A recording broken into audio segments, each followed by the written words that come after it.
Hello everyone, एमयूज़ music star academy में आप सभी का स्वागत है। अभी कोर्सेज अवेलेबल हैं, अगर आप चाहें तो कॉल कर सकते हैं। तो देखो, हमने इसमें कुछ क्वेश्चन डिस्कस करे हैं जो कि आपके एग्ज़ाम के लिए इंपॉर्टेंट रहेंगे कि फ़रदौस्त जो है कितने मात्रा की ताल है, 14, 15, 17 या 20। फ़रदौस्त जो है वो कितने मात्रा की ताल है।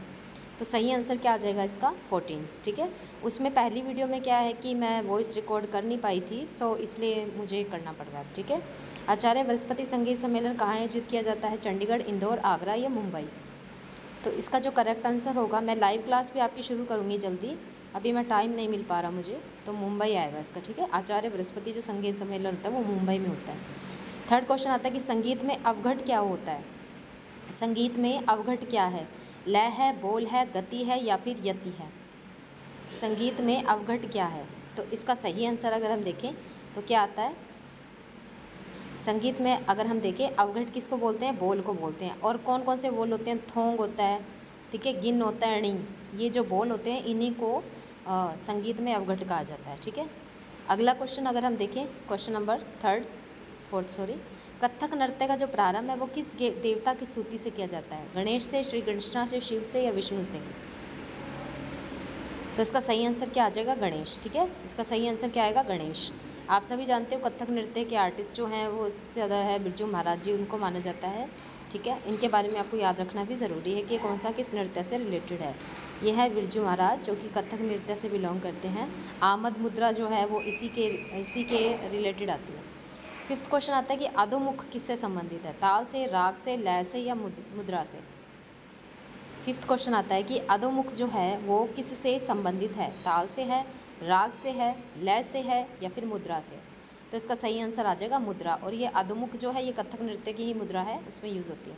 अभिनय नृत्य में मस्तक को जब नीचे झुकाते हैं तो उसी को अधोमुख मुद्रा कहते हैं। ठीक है। अभिनय नृत्य में जब मस्तक को नीचे झुकाते हैं तो उसको अधोमुख मुद्रा कहते हैं। अगला क्वेश्चन आता है कि अपन्यास जो स्वर होते हैं उनकी संख्या कितनी है। Option A 63, option B 56, option C 59 and option D 64। अपन्यास जो स्वर होते हैं उसकी संख्या कितनी है, तो सही आंसर क्या आ जाएगा इसका, 56। ठीक है। 63 जो है वो संचारी वर्ण के आला होते हैं, जो संचारी वर्ण उसको बोलते हैं। अगला क्वेश्चन आता है भाषांग अंक कितने माने गए, 11, 12, 3 या 4। देखो, 3 जो आते हैं वो उपांग आते हैं, 12 जो आते हैं वो रागांग आते हैं, 4 का कोई नहीं है, 11 जो आते हैं वो भाषांग आते हैं और 2 जो होते हैं वो अंतर्भाषा होते हैं। ठीक है। अगला क्वेश्चन आता है कि मीड़ का प्रयोग किन वाद्यों पर किया जाता है, तंत्री, घन, गायकी या फिर अवनद में। किस वाद्यों पर मीड़ का प्रयोग किया जाता है।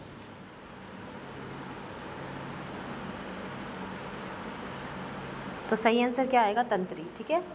तंत्री जो वाद्य हैं उन्हीं पर मीड़ का प्रयोग किया जाता है। मीड़ जो है हिंदुस्तानी संगीत में एक नोट से दूसरे नोट पर फिसलने का तरीका है, एक प्रदर्शन का इसका इस्तेमाल है, गायन और वाद्य संगीत में किया जाता है। ठीक है। और उसके अलावा अगर हम देखें मीड़ के बारे में तो यह भी किसी शास्त्रीय प्रदर्शन का अहम हिस्सा होता है। मीड़ को एक तरह का आभूषण या अलंकार भी माना जाता है, लेकिन संगीत में हम मीड़ एक नोट से दूसरे नोट पर जाने को कहते हैं। वीणा, सितार, सारंगी जैसे खींचे जाने वाले वाद्यों पे फ्रेट्स व तारों को धकेलकर मीड़ किया जाता है। बांसुरी जैसे पवन वाद्यों पर इसका इस्तेमाल छिद्रों को ढककर मीड़ किया जाता है। ठीक है। मीड़ हाथ से पकड़े जाने वाले हारमोनियम पर नहीं की जा सकती है।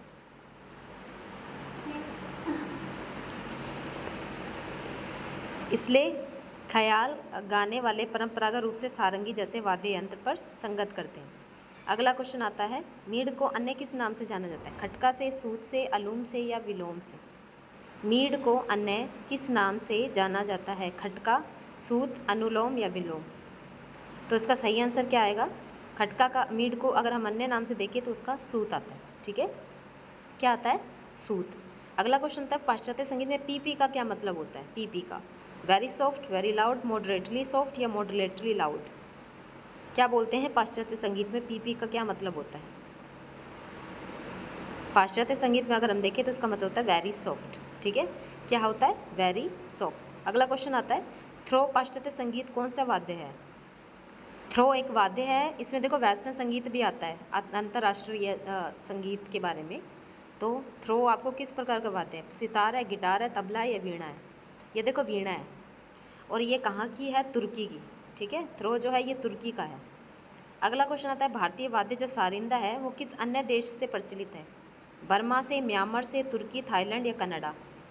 यानी कि किस अन्य देश में भी प्रचलित है, हमारे इंडिया में तो है और किस और अन्य देश में प्रचलित है। सारिंदा जो है बर्मा में, ठीक है, बर्मा और म्यांमार में सारिंदा वाद्य प्रचलित है। अगला क्वेश्चन आता है कि इनमें से कौन सा मेजर इंटरवल नहीं है, सागा, सामा, साधा या सासा। Which one is not major interval, सागा, सामा, साधा या सासा।